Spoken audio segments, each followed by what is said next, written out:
Hello students, myself Rajni kamboj, PGT Economics of DAV Senior Secondary School, Paschim Bihar. In this video I will cover remaining part of Chapter 2, Indian Economic Development, that is Industrial Development and Foreign Trade, from Chapter 2, Indian Economy 1950 to 1990.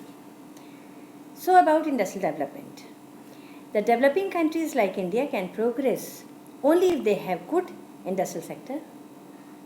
We know students, industry provides employment which is more stable than the employment provided by the agriculture.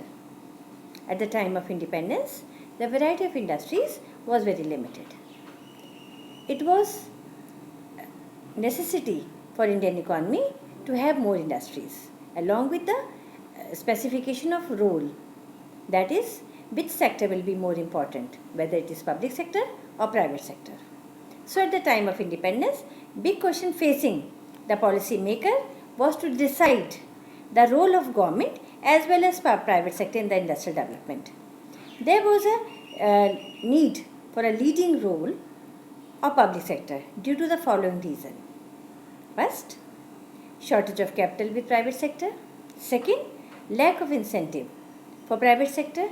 Third, objective of social welfare. Now about Industrial Policy Resolution 1956. Industrial policy is a comprehensive package of policy measures which covers various issues connected with different industrial enterprises of the country. For this, industries were classified into three categories, that is Schedule A, Schedule B and Schedule C. The first category, that is Schedule A, comprise industries which would be exclusively owned by the state. In this schedule, there were 17 industries like atomic energy, heavy and core industry, aircraft, etc. In Schedule B, there were 12 industries which would be progressively state-owned. Example, mining industries, machine tools, fertilizer, etc. And in Schedule C, this consisted of remaining industries which were to be a part of private sector. The state would facilitate and encourage the development of all these industries. These industries were controlled by state through a system known as IDRA Act 1951, known as Industrial Development and Regulation Act. Under this, industrial licensing was a system. Industrial license is a written permission from the government to an industrial unit to manufacture goods.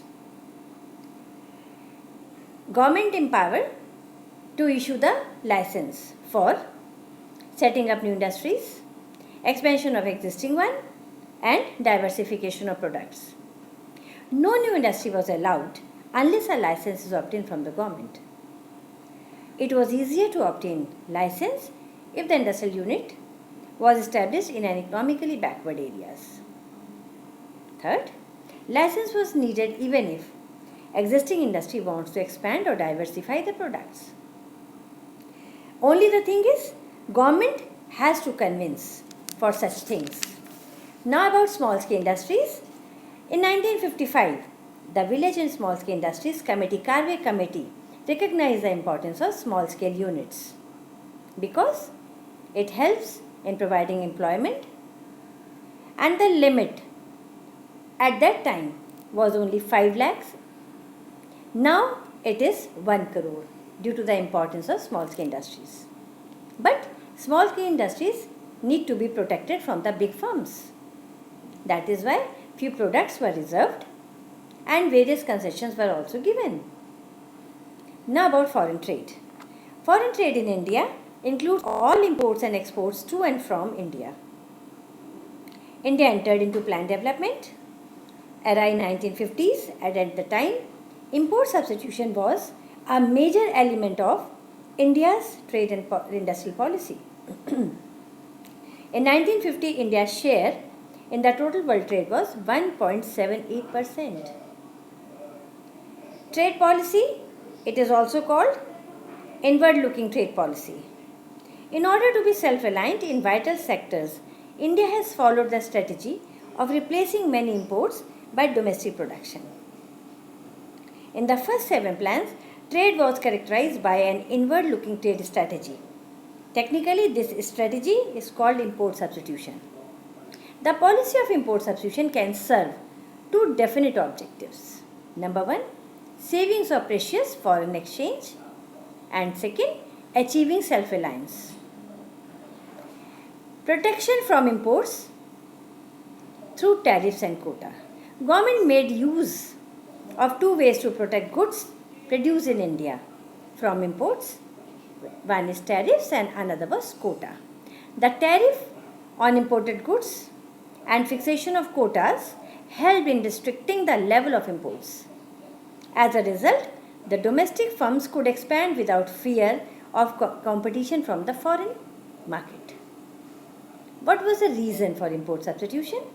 The policy of protection in the form of import substitution is based on the notion that industries of developing countries like India are not in a position to compete against the goods produced by more developed countries. Secondly, restriction on imports was necessary as there was a risk of drain of foreign exchange reserves on import of luxury goods. Now, about critical appraisal of industrial development 1950 to 1990. Number 1, the proportion of GDP contributed by the industrial sector increased in the period from 11.8% in 1950 to 51 to 24.6% in 1990 to 91. That means 6% annual growth. Second, Indian industry was no longer restricted to cotton, textile and jute only. It also included engineering goods and a wide range of consumer goods. Third, the promotion of small-scale industries gave opportunities to people with small capital to get into business.